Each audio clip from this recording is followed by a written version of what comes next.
ఇంకా title confirm చేయలేదు. ఒక 2-3 టైటిల్స్ అనుకుంటున్నాం. అది కన్ఫర్మ్ అవగానే దాన్ని సపరేట్గా మీ అందరిని పిలిచి స్టార్ట్ చేస్తాం. 70% అయిపోయిందండి. Only songs and climax balance. This is a action thriller plus జనరల్గా ఇండియన్ ఫిల్మ్స్లో లవ్ సెంటిమెంటు ఇవన్నీ కూడా కలిసి ఉంటాయి. బట్ బేసిక్గా యాక్షన్ థ్రిల్లర్ అనొచ్చు. యాక్చువల్గా ఈ సినిమా డబ్బు గురించి డిస్కషన్ చేస్తున్నాం. డబ్బు మనల్ని ఏం చేస్తుంది, డబ్బుతోటి మనం ఏం చేస్తున్నాం, డబ్బు కోసం మనుషులు ఎంత దిగజారుతున్నారు, ఏ రేంజ్కి వెళ్ళిపోతున్నారు, అది ఎంత మోస్ట్ ఇంపార్టెంట్ ఫ్యాక్టర్ అయిపోయింది ఇప్పుడు డబ్బు.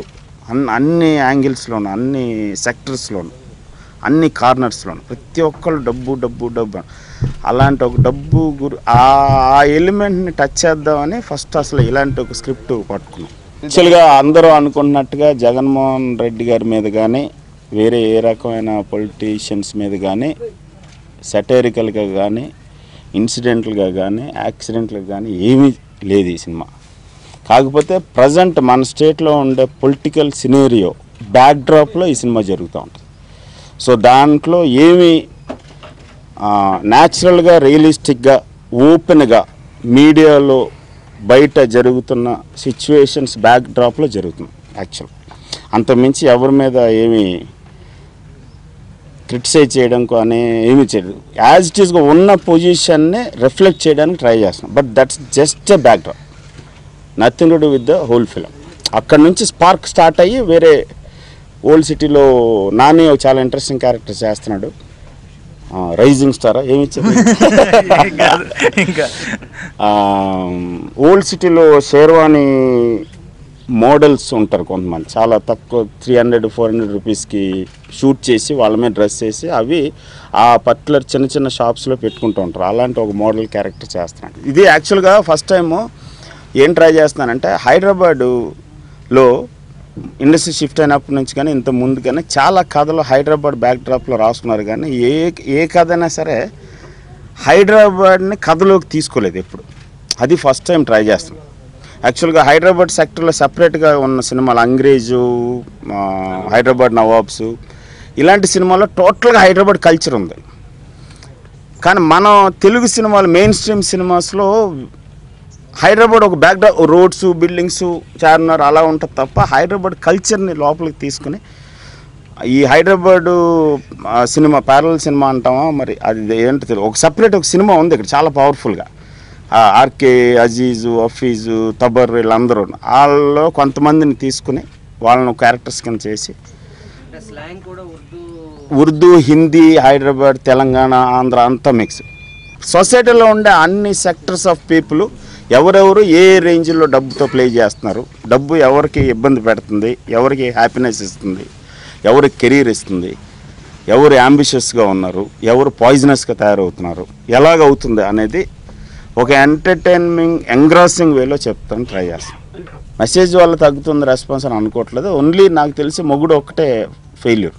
దానికి చాలా రీజన్స్ ఉన్నాయి. సినిమా టైట్గా రాలేదు, స్క్రీన్ ప్లే బ్యాడ్గా ఉంది, డైరెక్షన్ బ్యాడ్గా ఉంది కాబట్టి పోయింది ఆ సినిమా. అంతేగాని మెసేజ్ ఇస్తున్నాం కాబట్టి అని సినిమాకి రెస్పాన్స్ తగ్గుతుంటే నేను ఒప్పుకోను. ఒకవేళ అదే రీజన్ అయితే మాత్రం ఇవ్వకుండా వదలను. సక్సెస్ కోసం కాదు, సక్సెస్ చాలా రకాలుగా ఉంటుంది. ఇప్పుడు నేను మాట్లాడుతున్న సినిమాల్లో చక్రం డిజాస్టర్, అన్ని రకాల డిజాస్టర్. బట్ ఇది ఇవాళకి ఒక కల్ట్ క్లాసిక్ ఫిల్మ్ కింద ఈ చక్రం వల్ల మా ఆలోచన విధానం మారిందని కొన్ని వేల ఫోన్ కాల్స్ కానీ మెసేజ్ కానీ నాకు వస్తూ ఉంటాయి. దేనికి చెప్తాం?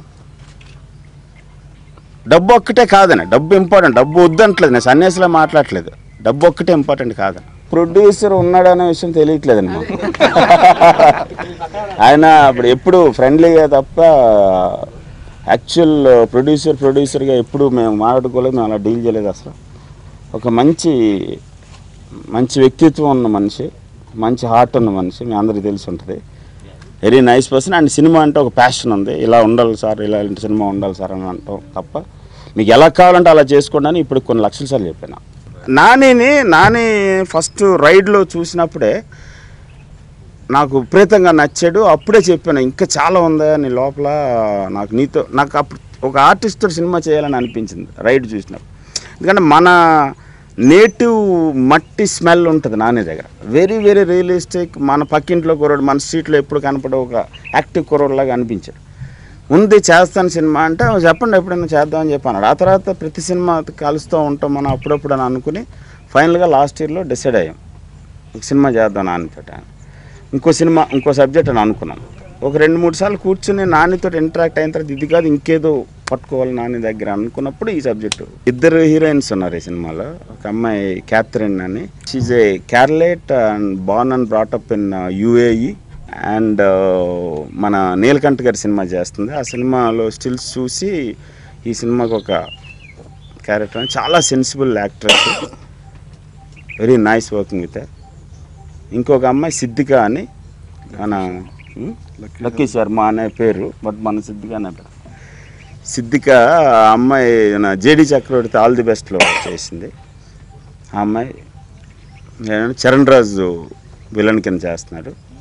I think almost coming back. తనది సెకండ్ ఇన్నింగ్ చాలా బాగుంది. తనది స్టార్ట్ అవుతుంది, మళ్ళీ ఒక రౌండ్ వస్తాడు చరణ్. మ్యూజిక్ సాయి కార్తిక్ అని కొత్త కుర్రోడు చేస్తున్నాడు. కెమెరా సంతోష్ అని బెంగళూరు. ఇది total digital film. First of all చాలా హ్యాపీగా ఉందండి కృష్ణవంశీ గారితో వర్క్ చేస్తున్నందుకు. ఎందుకంటే ముందు కాలేజ్లో ఉన్నప్పటి నుంచి I'm huge fan of his. First నుంచి అన్ని సినిమాలు చూశాను అండ్ చాలా హ్యాపీగా ఉంది. ఎందుకంటే ఒకప్పుడు అసిస్టెంట్ డైరెక్టర్గా జాయిన్ అవ్వడానికి ఆయన ఆఫీస్కి వెళ్తే ఆఫీస్లోకి ఎంటర్ అవ్వలేదు. ఈరోజు ఆయన సినిమాలోనే హీరోయిన్ కాబట్టి చాలా గర్వంగా కూడా ఉంది. ఎవరు, నేనా ఆయన? మ్యూచువల్ అంటే లేదు. ఇట్స్ అంటే నేను ఇప్పుడు ఈ ప్రెస్ మీట్ అని చెప్పట్లేదు, బట్ నేను యాక్టింగ్ స్టార్ట్ చేసిన తర్వాత most challenging work and at the same time most enjoyable work. అంటే రెండు అత్యంతమైన ఛాలెంజింగ్గా ఉంటూనే ప్రతి షాట్ ఎంజాయ్ చేస్తున్న సినిమా ఇది. నిజంగా నేను ఎప్పుడన్నా మా డిస్కషన్లో కూడా వచ్చినప్పుడు కూడా, అంటే షూటింగ్ ఒక ఫుల్ పెద్ద షెడ్యూల్ పనిచేసి చాలా కష్టపడిపోయినా సరే ఒక రోజు బ్రేక్ వచ్చినా రాకపోతే బాగుండు, ఈరోజు కూడా షూటింగ్ ఉంటే బాగుండు అనిపించిన ఫిల్మ్. సో యా, కష్టపడుతున్నాం బట్ ఆ కష్టాన్ని ఎంజాయ్ చేస్తాం. లేదు, యాక్చువల్లీ ఆర్టిస్టుల విషయానికి వస్తే మాత్రం ఐ థింక్ ఆయన చెప్పినట్టు ఇంతకుముందు నార్మల్ నాకు రైడ్ చూసినప్పటి నుంచి ఇప్పుడు నేను చూస్తుంది నాని కాదు ఇంకేదో ఉంది అంటూ ఉండే. అదేంటో మనకు తెలియలేదు. కాకపోతే ఐ థింక్ నేననే కాదు ఏ యాక్టర్ విషయానికి వచ్చినా సరే ఐ థింక్ వంశీ గారు అసలైన పొటెన్షియల్ బయటకు వచ్చేస్తుంది ఆటోమేటిక్గా. కొంచెం కష్టపడచ్చు, లేదంటే వాళ్ళు కొంచెం తిట్టుకోవచ్చు, కానీ ఫైనల్గా సినిమా చూసినప్పుడు మాత్రం దేనో అంతకంటే వాళ్ళు బాగా చేయలేరు అన్న సంగతి వాళ్ళకి అర్థమైపోద్ది సినిమా చూసేటప్పుడు. సినిమాకి ఇప్పుడు చాలా సటిల్ రోల్ ఉన్న ఫిల్మ్లో మనం హైపర్గా చేయలేము. ఒక్కొక్క సినిమాకి ఒకటి సూట్ అవుద్ది అంతే. సో బట్ మన బెస్ట్ ఎఫర్ట్స్ మాత్రం డెఫినెట్గా బయటకు తీసేస్తారు. సో అది అలవాటు అయిపోద్ది. అదే ఒక మంచి విషయం ఏంటంటే మనం కూడా as an actor we improve, ఒక నెక్స్ట్ లెవెల్కి వెళ్తాం. సో ఆటోమేటిక్గా నెక్స్ట్ ఫిల్మ్స్లో కూడా వస్తుంది. అది స్టార్ట్ అయ్యేది ఇక్కడ. తెలుగు చిత్ర పరిశ్రమ గర్వించదగ్గ దర్శకుడు మా కృష్ణవంశీ గారు. ఆయనతో పనిచేయడం చాలా ఆనందంగా ఉంది. ఎంతోమంది గొప్ప నటుల్ని ఈ యొక్క తెలుగు చిత్రసీమకు అందించినటువంటి ఘనత ఆయన ఒక్కడికే ఉంది.